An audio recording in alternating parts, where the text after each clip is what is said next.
I'm talking about is not just Russian society per se. I have no. You understand where I'm holding? Like I just have no concept of hierarchies at all. I see everyone on an equal plane. I have literally, unless it's like some big Rav, and I know he knows Torah. That's the only thing that I. That's how it should be. I know. That's the only thing I ever put stock into. I never put before I became frum, or before I started learning Torah. I never put stock into any of these things, and then I only put stock into those things, into that. Look. When it comes to secular Russian Jewish society, the big Rav is the most successful business person. Yeah. That's what it is. Yeah. Okay, so obviously there's an aversion to that. If you are a person who senses, who has a little bit of a sense that that's wrong. Okay. Yeah. So if you have an instinct about that, more than average, then you're going to have an aversion to that. And then, especially when you come in contact with the Torah, then you're really going to have an aversion to that. Yeah. Because it's just such a stark contrast. It really highlights it. You know. It's funny. Right. From the Torah perspective, it's not bad. It's not bad to accumulate wealth, and it's not bad to be successful, but only if you use it to serve God. Can I tell you a story? You want to know the irony of this whole thing was that I remember one time I ended up there was some sort of like mass or like an email that went out to people in an organization that I was kind of a part of, Jewish organization. And I decided that it's like an email among the people who ran the organization and all kinds of mentors and this and that and the other. And I was just CC'd because I was involved as a person who was doing the, I was writing something for them for like an event, right? And I'm sitting in Israel. I was in Israel at the time. I was getting paid for this, but the organization was in the States. And at one point I saw there was kind of like a back and forth over what should be done over X, Y, and Z. And I basically, what did I do? I wrote an email. I chimed in essentially on this email thread, and I directed my kind of just a message, not even anything negative, towards the president of the organization. Because I remember I met him a couple times. I felt like everybody was like I didn't feel like there was a hierarchy here. I really didn't. The guy's a little bit older than me. Okay, so he's got more cash than me. Okay, so what? I message him. I see that I guess he doesn't respond. And then my friend, who I guess she was the director of the thing, she writes to me, "How dare you do that? This is the president of such and such." And I'm like, okay. You have to understand something. At that time, I had just spent 3 years in Israel. You know? The Israeli army doesn't even have hierarchies as much as they have ranks, but people address each other when they're by their first names. And I had absorbed a combination of, I was in yeshiva. I had been in yeshiva. I was in Israel. I worked for like an Israeli company where like the CEO wanted me to talk to him as if like, to tell him everything on my mind, to be a chutzpan, to be chutzpah with him. So I got used to that also, right?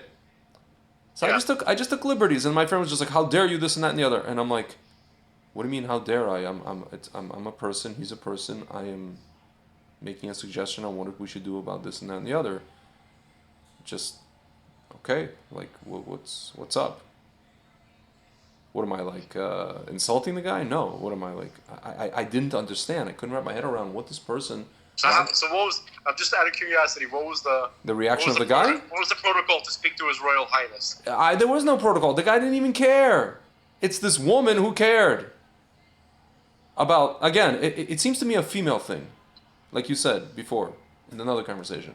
It seems to be more of a female thing. This keeping up appearances crap. But I will tell you, what I notice more and more in world politics now, you see that that's the case.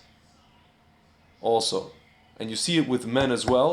And you know what I see it? I also see it in the Jewish world with certain people like even rabbis who are kind of like active in the community, they are very, very self-conscious about this whole keeping up appearances thing. I noticed this. And it's funny because like I noticed it only because I was working in the, I guess you can call it, Jewish organizational world and Hasbara and all the, like Israel advocacy. And I noticed like I would go to events, or let's say I'm doing an event like with my wine, or just like going in an event and networking, right? Or speaking at some event or whatever it is. And there's like an introduction being made, and I'm just like having a blunt conversation. I'm being me. I'm like having a blunt conversation with like, the president of WZO or something like that.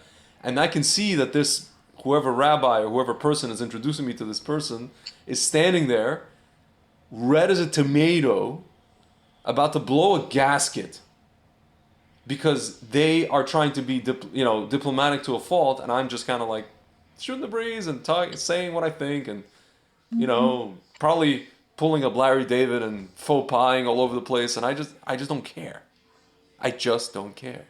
Like I care about being a mensch. It's a different story. I always am a mensch. I'm never not a mensch with people. But I will like I'm the kind of dude. I came up to I went to an event, like a private event in the city, and there was this guy who was like running for Knesset. He was like, and I actually saw him in the news. He was like a general, like one of the top generals in the IDF. And I came up to him and I started asking him about the dynamics of like him and some other politician.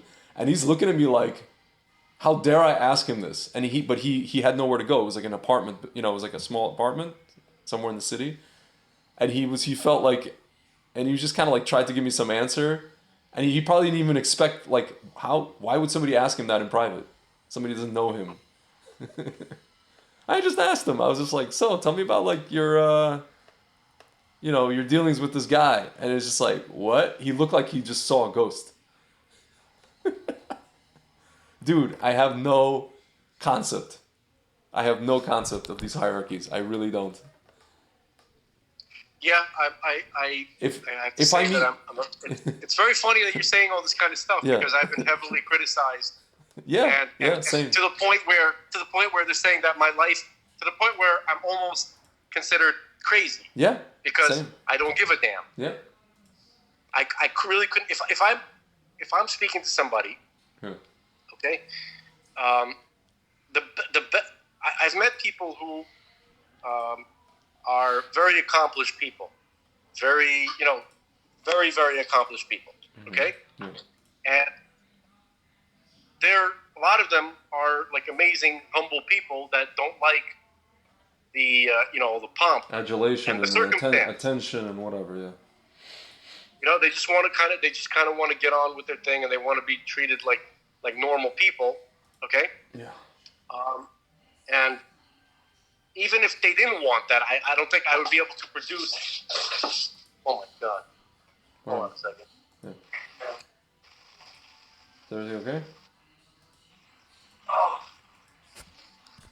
But had her paw stuck in a pillow, and she couldn't get it loose. The pillow slipped off the floor, and she just went nuts, basically. Oh my God. Okay, she's okay. So basically, I do not have it in me to treat somebody with some sort of like respect that I can't organically produce. Exactly.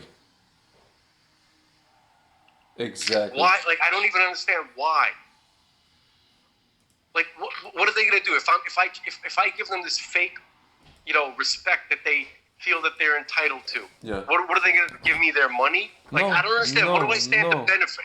Do you know what I'm going to say? I think it goes back to the fact that we are, first of all, this is Moshe Rabbeinu's Yortzeit and birthday.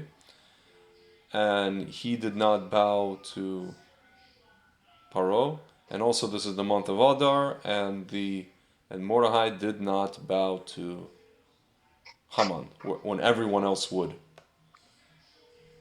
And I think there's something in us that is like that.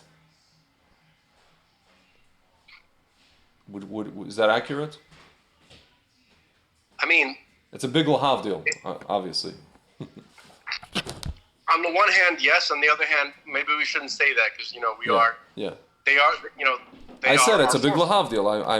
I'm not in any No, way I'm saying yes yeah. and no. I'm saying Okay. maybe we shouldn't Yeah. we shouldn't feel like it's such a big lahavdil, but at the same time, Yeah. stay real. Yeah. So, yeah, man, it's I think I've noticed people be very respectful and basically suck up to people who they think can benefit them financially. Yeah. And it's disgusting. Yeah. Okay? That's all. I mean, I think that's what it is. Maybe that's what it boils down to, Greg. Yeah. We think as secular Russian Jews, we coming from that background. I'm not saying, definitely not my father. Yeah. Okay, but I've seen people criticize me for not sucking up to people. Yeah. And not being able to be fake. My parents are also like that. They can't suck up to people to a fault. They can't be fake, but they also can't. On the flip side, it's like sometimes it's to a fault. They're very. It's like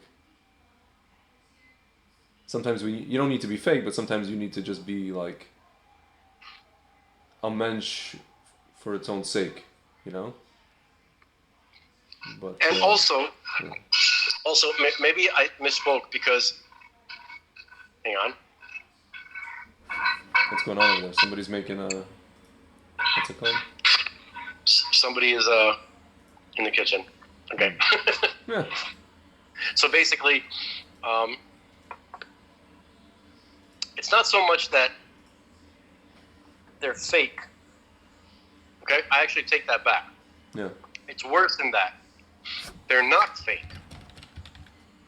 Yeah. Okay. Yeah. Because who are they sucking up to? Somebody that they respect. Yeah. Who do they respect? Somebody with a lot of money. Yeah. Or just standing or some title. Being famous or something like that. Like every kind of like secular, it's so different. Like secular Russian Jewish, and not just Russian Jewish, but just secular in general. Like whenever they see a famous person, right? Yeah. They want to put their kids next to them. Yeah. Maybe it'll rub off. Maybe they'll find an opportunity. Yeah. They see stars in their eyes. Yeah. Yeah. And this is a serious problem. Yeah, it is.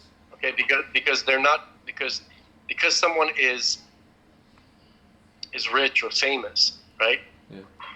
You don't want to put your kid next to them. No. Okay, because that doesn't mean they're being rich and famous doesn't mean you're a good person. No. Doesn't mean you're a safe person. Exactly. All right, and essentially, people like, if I want to be hyperbolic, they hoe their kids out. Yeah, they do. They tell them, sell yourself. This is what you have to do. Yeah, they pimp them out. This is what you have to do to be successful. They pimp them out. Yeah, they pimp them out. Okay.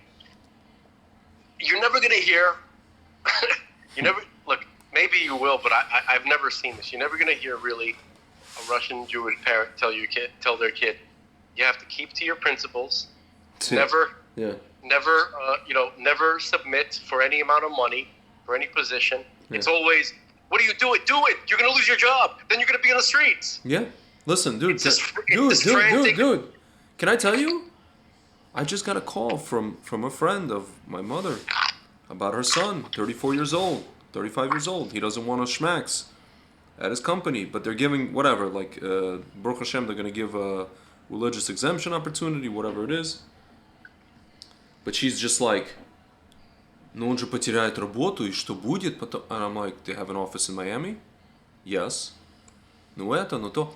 Yeah, and I tell her, and she's kind of, she keeps Shabbat and stuff. I go to her, tell her name, so-and-so. Can I ask you a question? Like, I know her well enough to ask her this question. Is your job worth your health, or vice versa? And she goes to me, no, you could say that for anything. You could say that for getting on a plane or getting in a car. I said, yes, you're right, but you choose to get in a plane. You choose to get in a car. No one's putting a gun to your head to get on a plane and get in a car. But these people are forcing you to take something at the expense of your job, at the barrel of a gun, or you lose your job. This is Mitzrayim. You know, this is Sparta. This is Mitzrayim. This is madness. So I was telling her. And you know, she's also worried that, like, you know, девочки, you know, meaning like how girls are going to see him if he doesn't have this job. I'm like, what, your son has nothing else to offer besides his $150,000? Bow down to the idol. Jesus, bow down to the idol. Flippin' Christ, man. And it's just like, dude, I straight up told her, I'm like, I hope you realize we are in a war. We are in a war. Your son is a soldier. I'm a soldier. We are in a war. Her husband understands this. Her husband is more, you know, he's involves himself with in Torah, and he as much as he works in the corporate world, and he's whatever it is, you know, I don't fault them, because, you know, again, Soviet Jews, I have to have, like you said, I have to have mercy. I have to have, what do you call it in Russian? You have to have mercy. Just kind of just yeah. But at the same time, I think it's also why it's difficult for me to work in, maybe probably for you as well, in what's called, it's funny, in Israel they have what's called lateral structures in companies. Here in America and Europe there's hierarchical or pyramid structures. And it's very difficult for me to work in hierarchical, also because I find that a lot of the time, and I'm not saying this to my own horn, that a lot of the time the people who are above me, like, I'm smarter than them. You know what I mean? And I'm just kind of like, it's very difficult for me to take orders from a person whom I know is, you know, sometimes I want to say the word dumb as bricks. I want to be able to respect the people that I'm working for. And you can say, how can you say that, Tzvi? You know, there's people out there like on Wall Street who are very, you know, knowledgeable in this and that and the other. But, you know, I know enough, I've seen enough to know that, like, the people who get up to these strata, to these in these companies, it's not because they're intelligent, and it's not because they know stuff. It's more often than not because they know how to work the corporate ladder, and they know who's, you know, what to lick, and all these kind of things. And you know, more often than not, you know, not always, but more often than not. Here's the trick. Yeah. The trick is to be, just as by default, excessively respectful to everybody in your life. Everybody, from the person who hands you your newspaper, to you know, to the highest level. If you treat everybody with that level of respect, then it won't feel like you're treating people special who don't deserve. Do you understand what I'm saying? Like, that's just what you're like. For sure. My whole thing is like people who like, how should I put this? It's like having like or like when it's a boss and it's like the person is telling me, you know, giving instruction of whatever, some task, and I'm just kind of like, at my end, it's like, why the hell are we doing this? You know what I mean? Yeah. And it's just, I see no purpose. If I see no purpose in something, and I see that the person who gave me that instruction is just not, they themselves are, again, it goes back to the whole thing of they themselves are taking order from somebody else, and it's like this top-down directive, just like, you know, here, I feel like a lot of these doctors and a lot of these people are just go along to get along. They don't want to lose their job, and I'm just not the type of person, and that's why I don't, you know, you and I, we don't understand those people. We have zero respect for those people, for those doctors, who at the end of the day are not going to be able to say, you know, these are the doctors that are sitting around and trying to keep up appearances, but they're not, when the poop hits the fan, they're not going to be able to say, oh, I was following orders. You know, and you people like, you know, well, not you and I, but people who took this garbage in their bodies are going to come to their bosses and say, hey, you made me this. I didn't make you do anything. You had a choice. I didn't force you. I didn't come to your house and put a gun to your head. I only threatened to fire you. But it's like these people who are, it's the same thing. It's part and part, like, That's what I'm saying. Like this whole stuff is part endemic of a bigger thing of like keeping up. Everything is keeping up appearances, and it's probably the most. When you talk about international diplomacy, that's why Trump, dude, is such a. He's like walking oxygen. You can breathe him in oxygen because he doesn't keep up appearances. He's like the anti-appearances, even though he's like, he comes in a suit and but he's like, you understand, right? Yeah. He's sure. just saying, he's calling people out in public, like at some G20, G7, G whatever meeting, and he's trolling them in public, and they deserve to be trolled. They should be trolled. No one ever trolled them before, and that's what infuriates them. He's not treating them like the royalty that they think that they are. Expect to be treated. Yeah, or let's say even if they are some sort of like aristocratic, I don't know, they go, I don't know, Rothschild, it goes back to something 500 years ago. He's just saying, dictator. I represent the people. I represent the plebeians from which I come from. I'm just a glorified plebeian. That is all I am. And suck it. Okay? This is what he's telling them, and they don't like this. He is the person. He's a man after my own heart, and after yours probably as well, and after many people. And it infuriates these people to no end. I can tell you. It's like how dare you come and be real? We've been keeping up these appearances for years. And it's worked, sort of. Not really. People see right through us anyway. To the point where they elected you. But nevertheless, we will get rid of you.